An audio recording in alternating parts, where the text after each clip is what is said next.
Welcome back. It's August 5th today, and our kombucha, I believe, is done. Let's take a look and taste. Okay, so first things first. You can see here, this is our kombucha right here, and this is the Fermonster.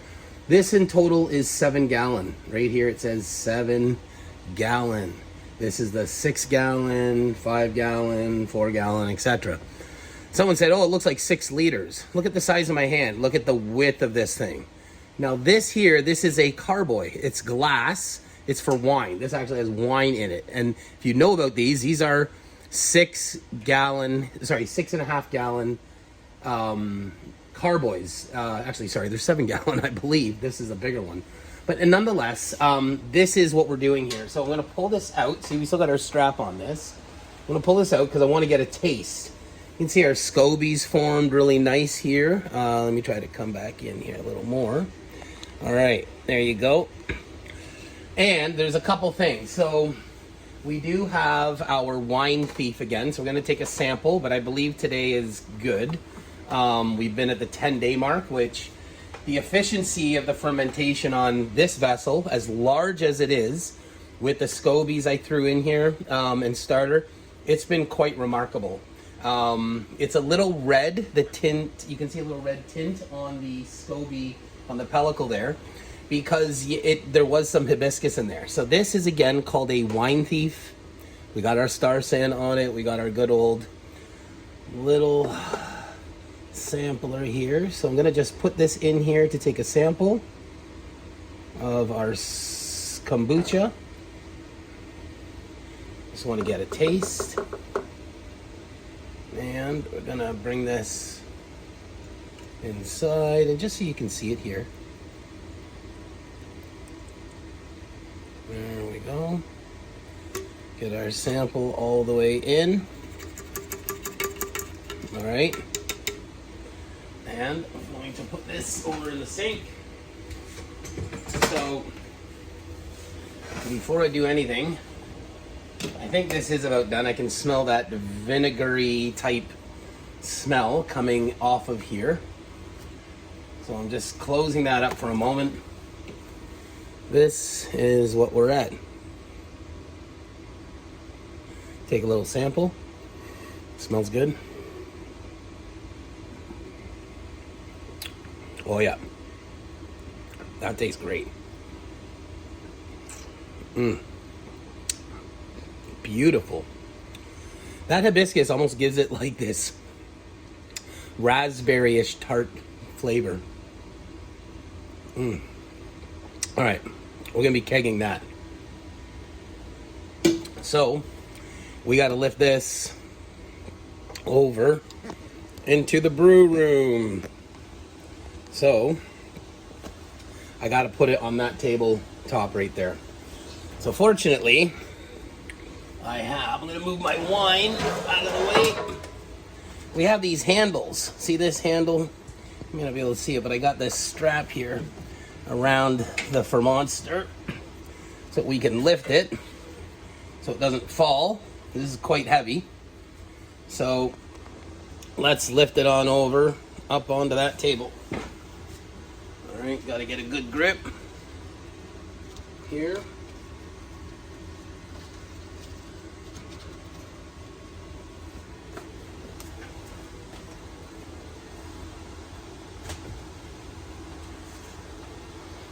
Got it. What we're also going to use in our kombucha today is I bought one of these pineapples, but I put it through my juicer. So this is pure pineapple juice right here. Like I just juiced it all up in my juicer. So we got some pineapple juice. I have about a cup and a third. This is actually ginger juice. I juiced ginger. It's quite a bit of it. And then I have, for my last time, I have some clementine ice cubes. These ones, you can see even the little kiwi seeds. I've got 1, 2, 3, 4, 5, 6 kiwi cubes, and I've got probably about, this one's like kind of half, but I got about like probably 4.5 ginger ice cubes. So we're going to also use those for part of our juice with this. keeping in mind we're going into 5 gallons. Ice cube. So if you don't use your juice, I like to throw them in the freezer just so you can use them again. What we have here is so part of this experiment that I wanted to do was not only try making this is actually a 6-gallon batch of kombucha. I'm actually targeting 5 gallons because I want some starter left over, but we're going to be putting it into this. This is called a corny keg. It is a keg. You can see here it's got actually this side here is for your CO2, which we will not be using. We're going to be using natural carbonation. And this is the out port. And it actually even says on them, if you read, they actually say in and out. This says in right here. You may not be able to see that right here. It says in. And the other side, believe it or not, says out. But my lighting's garbage. So inside of these, this is called the pressure release valve. You can pull it up. It's got like a little thing here. Yeah, there's no pressure inside. So I'm going to take the lid. And actually I can do this with a bird's eye view. Probably be easier for you to see. So let's just bring our camera down a little more. All right, so yeah, just making sure it's in view. Okay, so this, we're gonna take the lid off. You can just unhook that, take that out. And I don't know if you can see inside of there, but it's got a dip tube. If you look closely, I don't know if you can even see there with the light, but you may not, but there's actually a light, there's actually a tube coming down here all the way to the bottom that sucks it up. So the idea is to get our booch siphoned into here, okay? And so that said, let's get on with it. We've got to get our stuff set up. One of the first things we're gonna do with our keg is I've got my star sand, so I'm just gonna give it a spray. Spray some star sand inside of this. It's always good. Doesn't hurt. This is always good to have not sterile, but sanitized equipment and having everything cleaned. So I'm just giving that a little swirl around. May not be able to see that, but now I'm going to dump the excess in here. There's no sense leaving all that in there. Just dumping that. And that's here. So we got that done. Next thing we want to do is actually, first, I want to get my juice inside of the keg, because as we fill up the keg with the kombucha, we want, we'll be able to see what our level is without having to first fill it and then go, oh, geez, I need to add my juice and I don't have enough room. So let's start adding these cubes and the juice. All right, we'll start off with the ice cubes. So these are actually great ice cubes. I'm not going to touch these as best as I can. I just want to get them in. So in goes a kiwi. Whoopsie daisy. Put that in. Whoopsie daisy. Oh my goodness. So I'm getting all of these cubes in. Some kiwi. This is going to be kind of like a tropical. So we got a little bit of orange, some kiwi. We're going to have some pineapple and some ginger.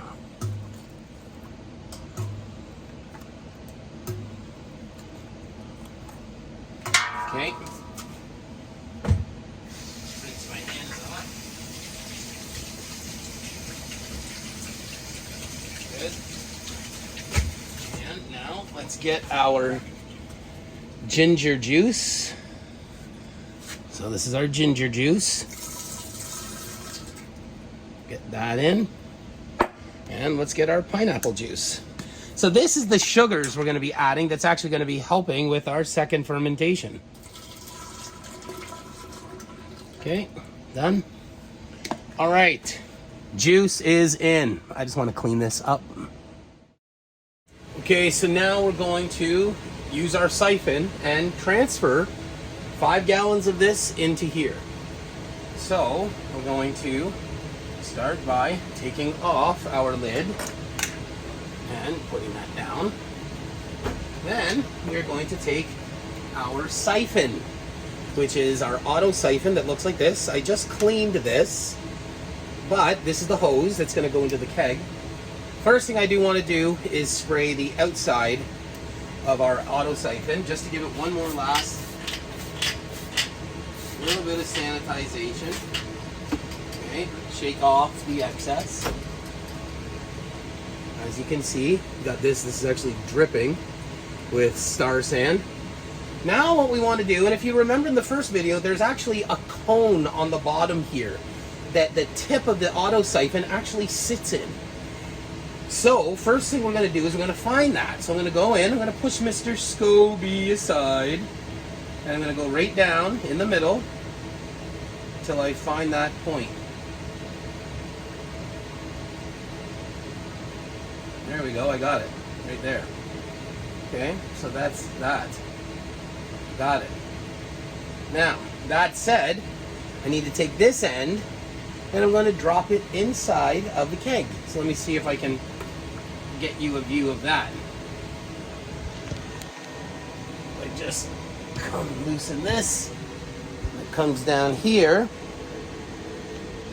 I'm going to just put this inside of our keg here. So that's in there. Now it's time to make the magic happen.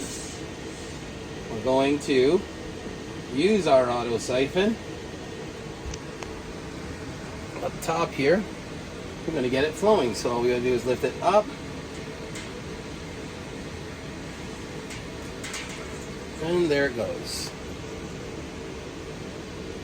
So it's actually down in there, filling up. Just pulling some of it out, just so that we can see it a little better. You can see that. I don't know if you can see that shot, but it's pouring. Just got to keep your eye on it. Also got a very nice pellicle on this one. Very nice sized pellicle. So we'll be back when this is just about done.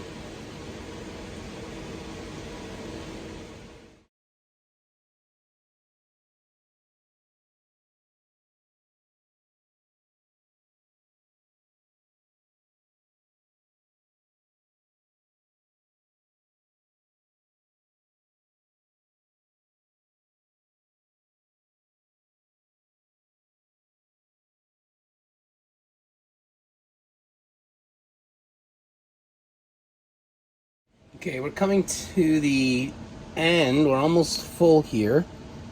So I'm not sure if you can see inside there. But if you can see that it's getting full to the top. So we've got to stop this momentarily.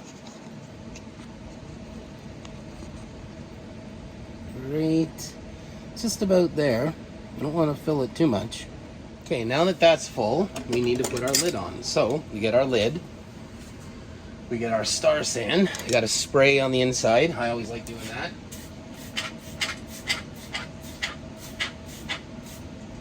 Not gonna overdo it with this. And I just got to put this on now. So that's got sprayed star sand all over it. I just put the one side in, make sure it's underneath like that, and voila. We're done. So there's a keg of kombucha. You can see we've actually still got, if I take that off, we still got quite a bit here.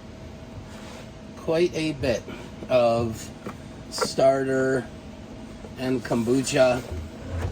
It's quite a bit there. But that's enough for our next batch. I'm going to be giving away some of these scobies as well. Sorry, the pellicles and some of this starter.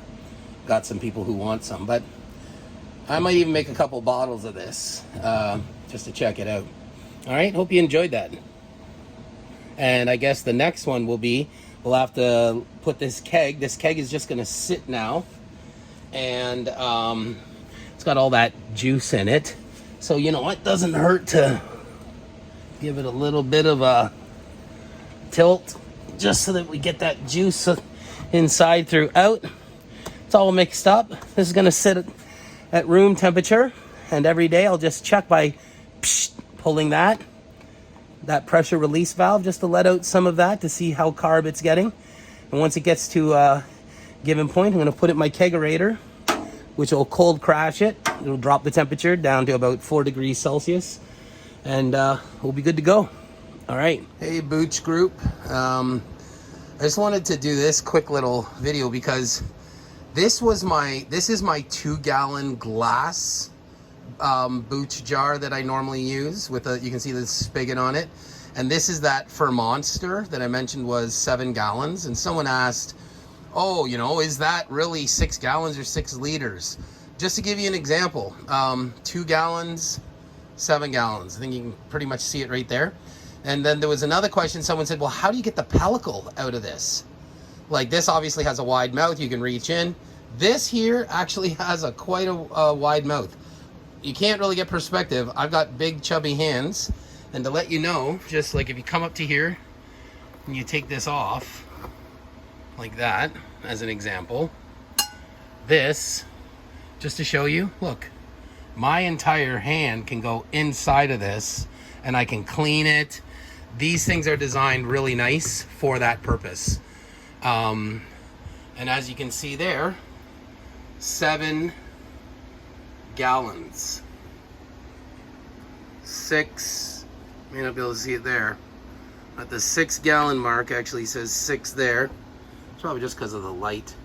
Maybe there you could probably see it. 6 gal. 5 gallons is somewhere down there, right there. Anyhow, you get the picture. It's a big vessel, but try it out.